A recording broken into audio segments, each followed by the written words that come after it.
Hello everyone, welcome to another episode of Cricket Talks. Today we're going to talk about India versus England and Australia versus New Zealand. And is the pitch good enough for cricket in this third test? And also domestic cricket. A lot of discussion points, and we have guests on the show. Let's get right into it. Yes, they are my guests, and we're going to talk about New Zealand versus Australia firstly.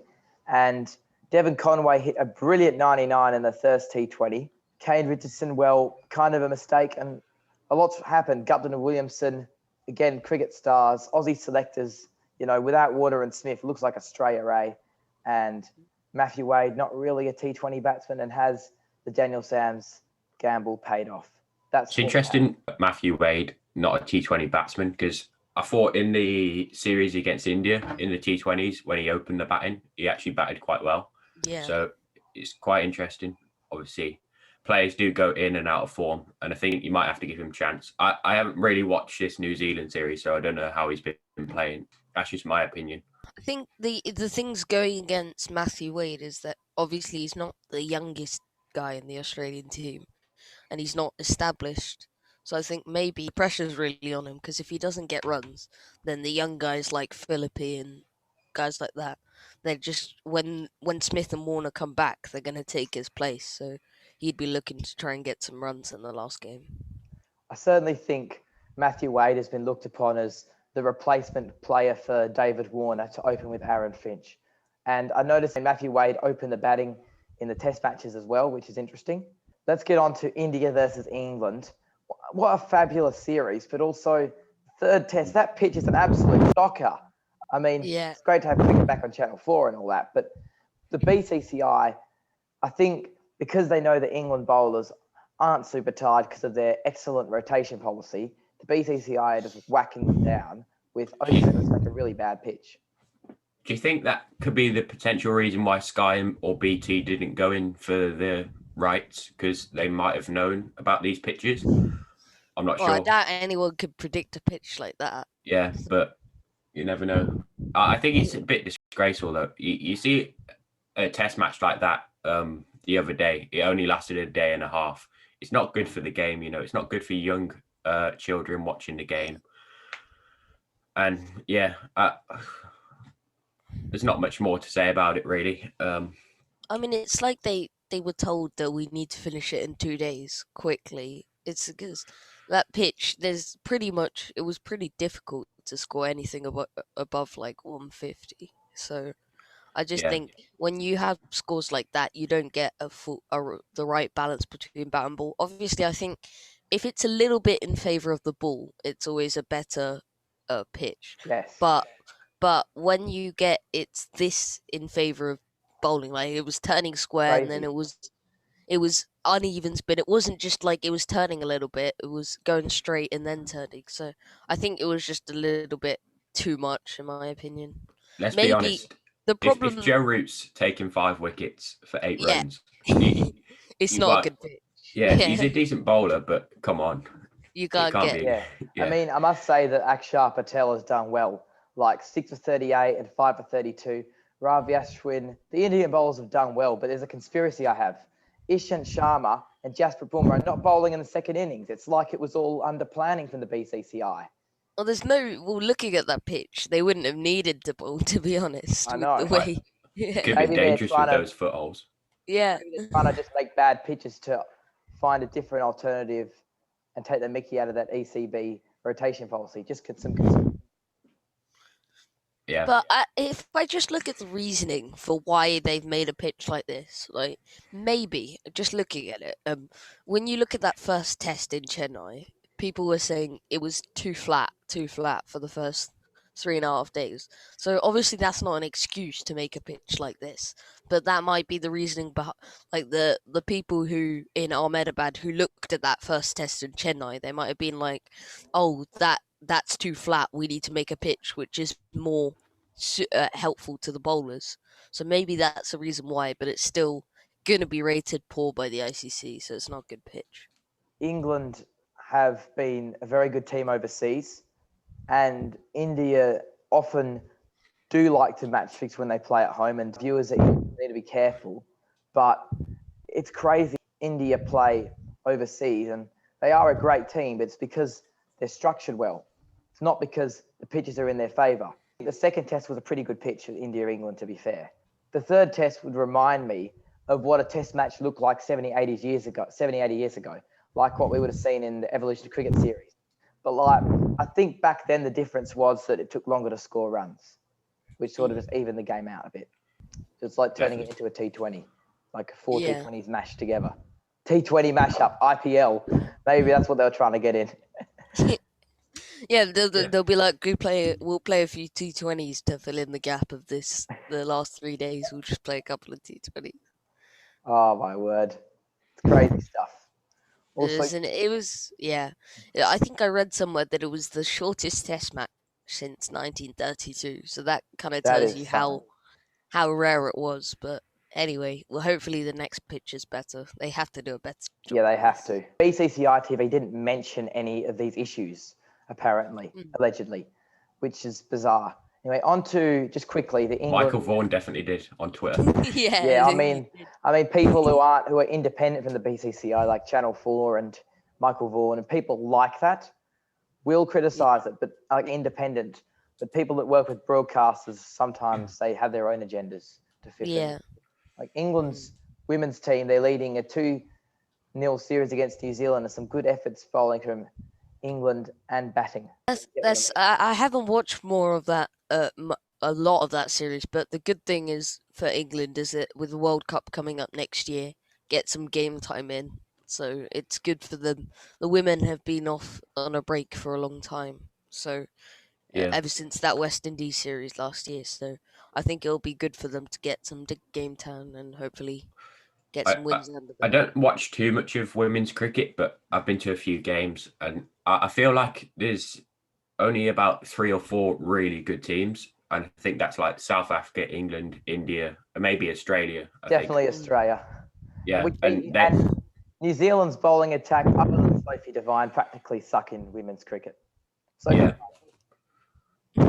watched a few of like Pakistan's games and they didn't seem that strong. Yeah, I mean, just to say about New Zealand, it seems like they're the same in every sort of form of cricket. They're the underdogs, really, aren't they? Even in women's cricket, they're still the underdogs as well. They got some good players, but women's IPL. Do you think that's going to happen soon? I think it could. I think India don't move with the times as much with sports, with certain things, like especially gender-wise. I think if the women's 100 goes well, I think it's definitely being considered, especially with the new leadership at the BCCI.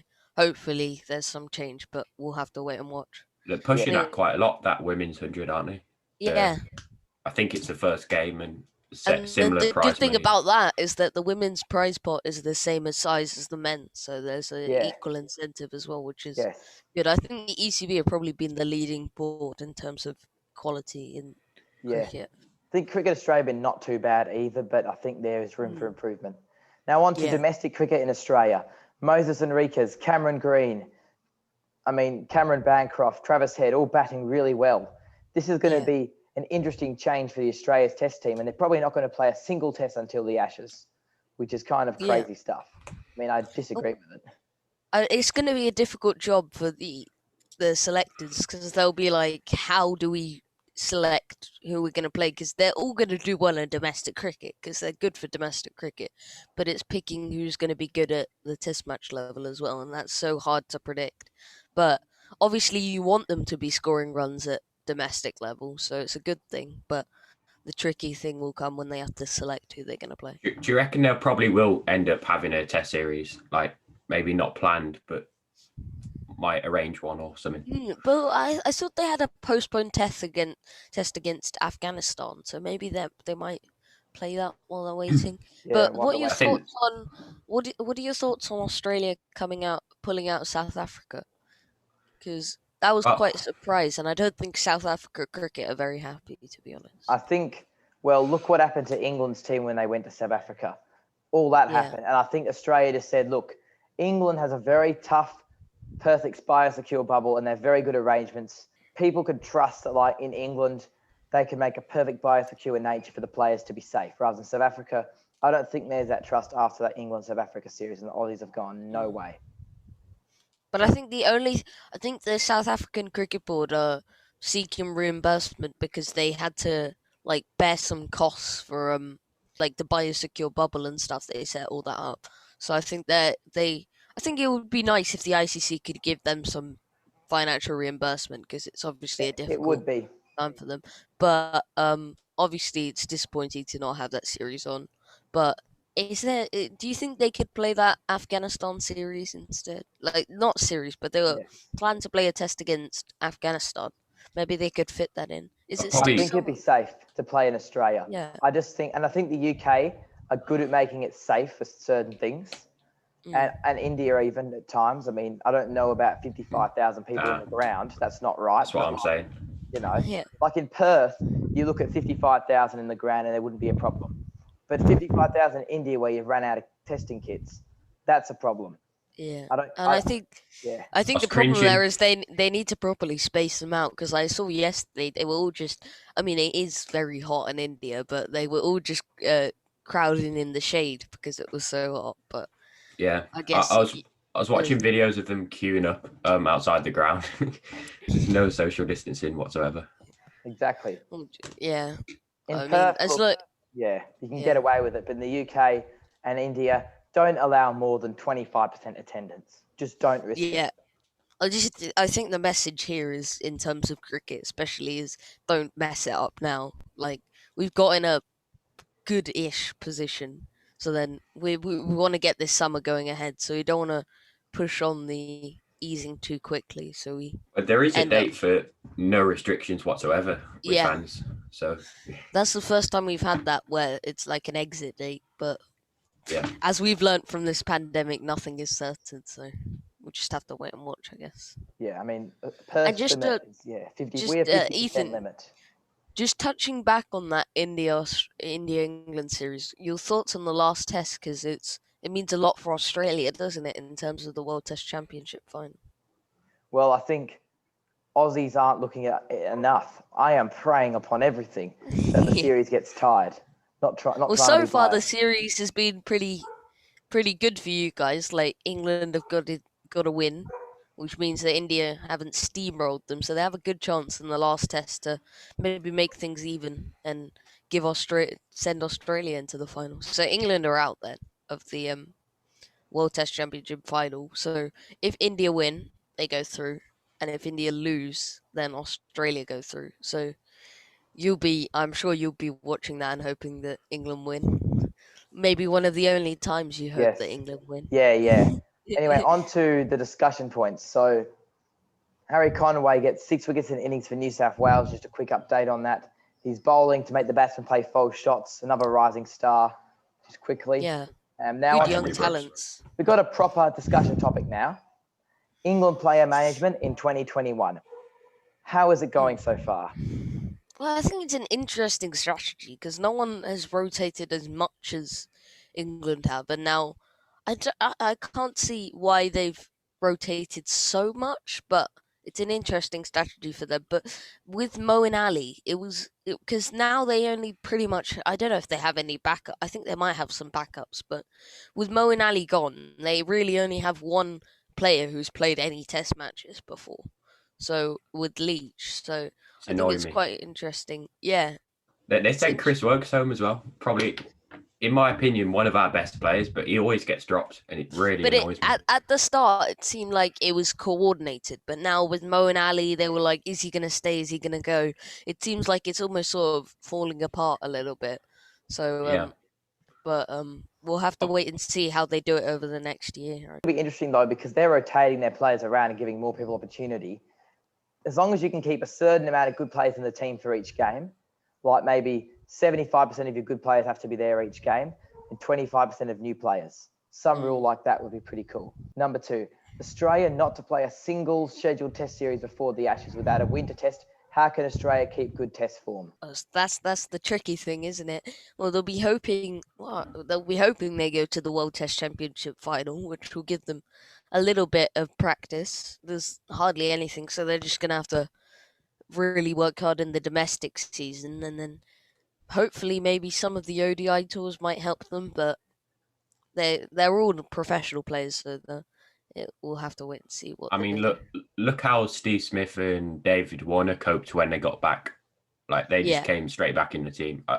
It shouldn't affect them too much, but it's yeah, obviously like, not the greatest preparation for the Ashes. but they'll hopefully try and get some tour games in, so hopefully Yeah, it should be all right. Now on to James Anderson and Stuart Broad. How far away are they from retirement? And they really have been carrying the England side, if I'm honest. I don't think Stuart Broad's anywhere near retirement at the moment. He's 4 years younger than James Anderson, and he's still every year consistently probably England's best bowler. Mm. So, in my opinion, I don't think he's near retirement. With James Anderson, he's starting to pick up a few injuries. Still good. I think Yeah, maybe go if on. England go to the World, well, no, they weren't, sorry, but maybe after the Ashes, it might be his last series. To be honest. Players retire and stuff, of course. James Anderson and Stuart Broad, people ban them two together.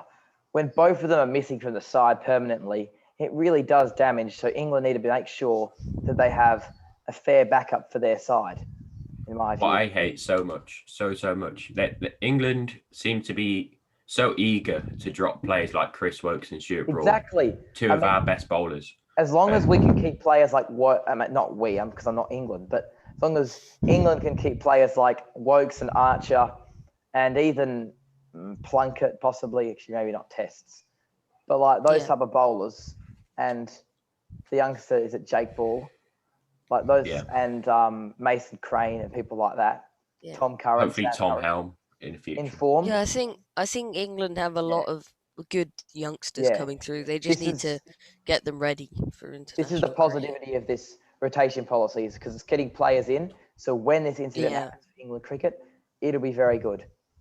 yeah. I mean, Like there's so many Ollie bowlers Stone coming bowled through. pretty well. Yeah, Ollie Stone bowled pretty well. Yeah, It's just that I think England need that one batsman who averages 50 to go alongside Root. So they'll be hoping one of these young people can get there. I think Yeah. England have been at the stage where they actually are halfway through redevelopment with new young players being able to be accepted within the team.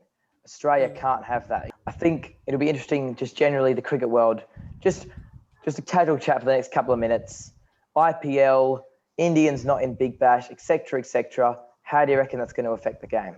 I mean, Indian cricketers don't get a chance to play in any franchise leagues around the world, which I think is a shame, especially for the not so famous cricketers. I can't name many off the top of my head, but Like the Akshar Patel, ones, for example. If he yeah, played in the the UK ones. or Australia, he'd get a name for himself instantly. It's a Mm. shame. Also, I just want to point out that Pujara, he obviously got an IPL contract, which is going to mean he won't play in the county championship for Warwickshire, which Yeah, is so probably it's not good for probably Indian Test cricket, but if yeah. he's already said that that's what he wants to do, he wants to have a go in the IPL, so it's good for him, I guess. Yeah, I mean, I think he would benefit more from playing county championship cricket, in my opinion. But Yeah. no, did you see Well, the 100 draft, Adif? I didn't see it, but I had a quick look at the teams. It looks like it's stacking up to good competition, even with the coal packs not playing South Yeah, African players. They still look like good teams. So I think because it's so new, it will hopefully get some good viewership. I think the players. I've been surprised how many we've attracted. I saw the Birmingham Phoenix, obviously the team I'm going to support. Last year, I didn't think the team was world class, if you know what I mean. But I think we've dropped a few players and brought a few players in this year, and it looks a lot more stronger. So hopefully it should be a good tournament and see some Yeah. world class players playing week in, week out at Edgbaston. So it should be good. fixtures like Australia v New Zealand tomorrow, Sheffield Shield, WA, South Australia. Very close game, very high scoring. A bit of basically with a whacker pitch. This Sheffield Shield game is basically the opposite of what India England had in the third test. And yeah, all that stuff going on. Lots of cricket coming up. It's sort of the end of this summer for this channel in Perth. I suppose, Yeah. you guys just heading out of winter now. I suppose it's the other way around. looking forward to it because the plan is to like really get special event month in May, hopefully do some commentary streams across the English summers and stuff. But it's been a pleasure having you guys on the show, and I'm looking forward to having you back at some point. Thank you for watching. Yeah, it's been brilliant. Yeah, cheers for having me on. Thanks, Ethan. You're welcome. See you Don't soon. forget to like and Yeah. subscribe.